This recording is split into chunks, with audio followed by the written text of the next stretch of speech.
Pour me protéger, moi et ma famille, j'ai utilisé un pseudonyme. Sur mon profil Ancestry, je me suis appelée Pearl, puis j'ai fait le test ADN. Lorsque mes résultats ont été publiés, j'ai été surprise de découvrir à quel point je suis liée génétiquement à de nombreuses personnes dans ce monde. Mais le nombre m'importait peu. Je n'en cherchais qu'une seule. Elle n'était pas là. Il y avait cependant une correspondance qui détenait la clé. C'était une tante qui avait publié l'avis de décès de son père sur son profil. J'ai parcouru les noms des survivants, y compris ses frères et sœurs, puis j'ai utilisé Google pour faire un rapide calcul d'âge afin de restreindre les possibilités.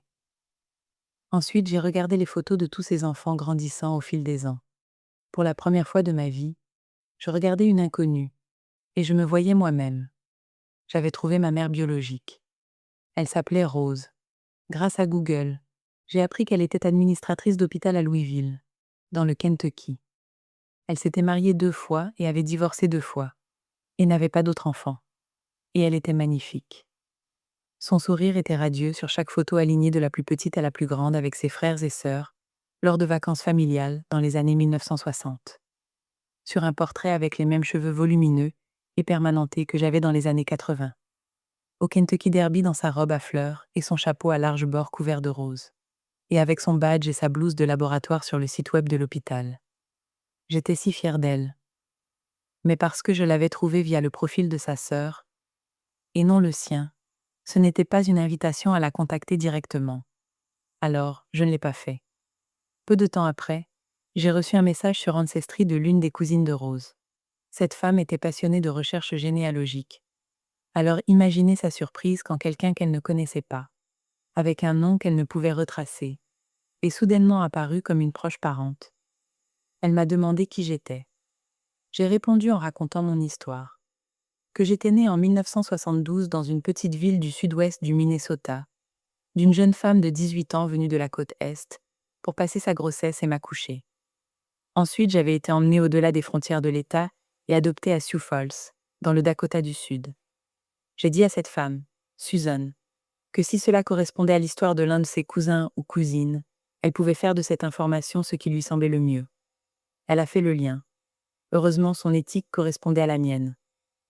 Elle avait de l'empathie pour les décisions prises toutes ces années auparavant, et elle avait un profond respect pour les limites.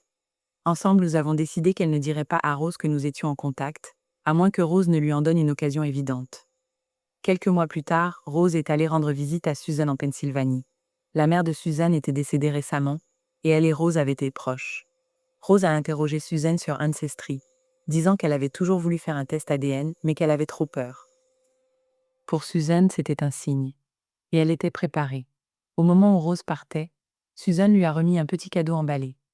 Elle a dit à Rose de ne pas l'ouvrir avant d'être rentrée chez elle à Louisville, d'être seule et de s'être versé un verre de vin. Quand Rose a ouvert cette petite boîte, elle y a trouvé une note. Susan avait écrit que ce cadeau était à la fois un gage de l'amour de sa mère pour Rose et un message qu'elle sentait que sa mère voulait que Rose reçoive. Puis elle a parlé de moi à Rose. Elle a dit qu'elle m'appréciait beaucoup, mais qu'elle ne savait pas grand-chose de moi parce que j'utilisais mon pseudonyme. Elle a aussi dit à Rose que j'étais la mère d'une petite fille de 10 ans que j'appelais Little Pearl. Dans cette boîte se trouvait une paire de boucles d'oreilles en perles ayant appartenu à la mère de Suzanne. Rose a appelé Suzanne, et dans un élan cathartique, a raconté son histoire. Une histoire que, pendant 5 décennies, elle n'avait presque partagée avec personne, pas même ses maris ou ses amis les plus proches. Rose a dit qu'elle m'avait toujours aimée et qu'elle avait essayé de me retrouver. Mais comme il s'agissait d'une adoption fermée, elle s'était toujours heurtée à des impasses.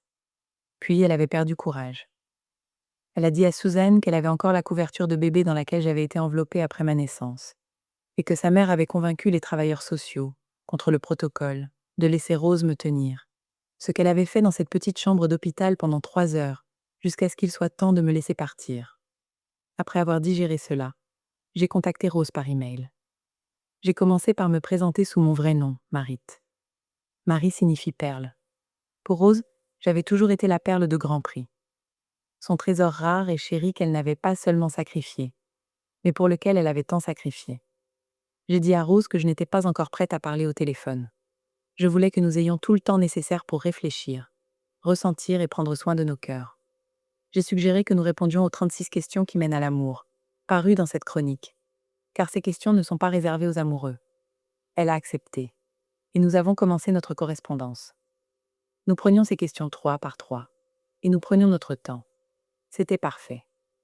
Cet automne-là, j'ai envoyé à Rose la photo du premier jour d'école de ma fille.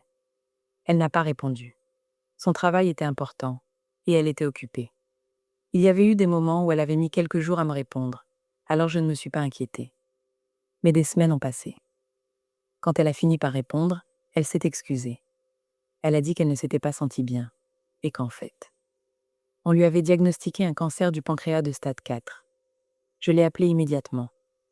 La première fois que j'ai parlé à ma mère biologique, c'est lorsqu'elle m'a annoncé qu'elle mourrait.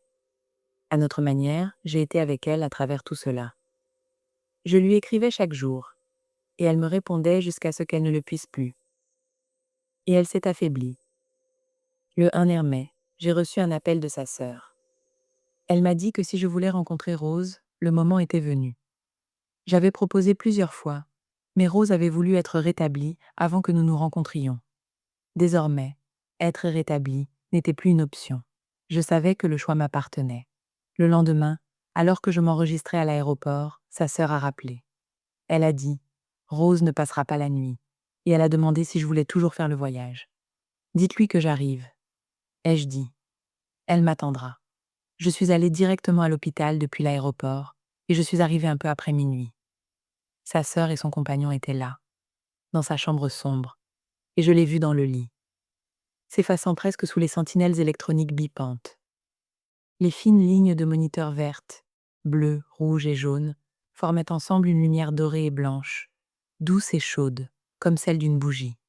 Rose était à la fois une enveloppe et un souffle, éveillée et endormie, une patiente juste de ce côté-ci de la frontière entre la vie et la mort. Depuis le pas de la porte, j'ai prononcé son nom. Au son de ma voix, tout a basculé, comme dans un souffle, et cette frêle femme qui était restée sans réaction a arqué son corps sur le lit, a poussé un cri et a tendu les mains vers moi. Je me suis approchée de son chevet et j'ai pris sa main. J'ai commencé à parler. Je lui ai dit à quel point j'étais fière d'elle et reconnaissante. Il ne m'a pas fallu longtemps pour réaliser l'inefficacité de la parole à voix haute. Les mots, ceux qui sont parlés, n'étaient pas nécessaires ici. Elle ne pouvait pas parler, mais nous pouvions entendre les pensées de l'autre. Dans cet espace calme et intégré, elle m'a communiqué qu'elle avait peur.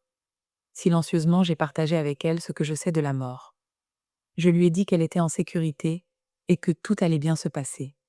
J'ai décrit le relâchement progressif des limites de son corps, rendu encore plus exquis par la libération de sa maladie. Je l'ai assuré que lâcher prise ne serait pas un adieu, mais un immense et radieux bonjour. Elle s'est détendue dans le réconfort de ma certitude, comme un enfant. Alors qu'elle s'effaçait de cette vie, je lui ai dit que je l'aimais. La pièce s'est refroidie. J'ai senti ses ancêtres spirituels tout autour de nous, et j'ai levé les yeux et je les ai vus. Puis j'ai entendu, dans cet entre-deux partagé, qu'il était temps pour moi de lâcher sa main, car elle ne mourrait pas tant que je la tiendrais. Alors je l'ai fait. Son corps s'est illuminé de l'intérieur alors qu'elle rendait son dernier soupir. Tout comme elle l'avait fait avec moi 50 ans plus tôt. Je l'ai tenue dans cette petite chambre d'hôpital pendant 3 heures jusqu'à ce qu'il soit temps de la laisser partir.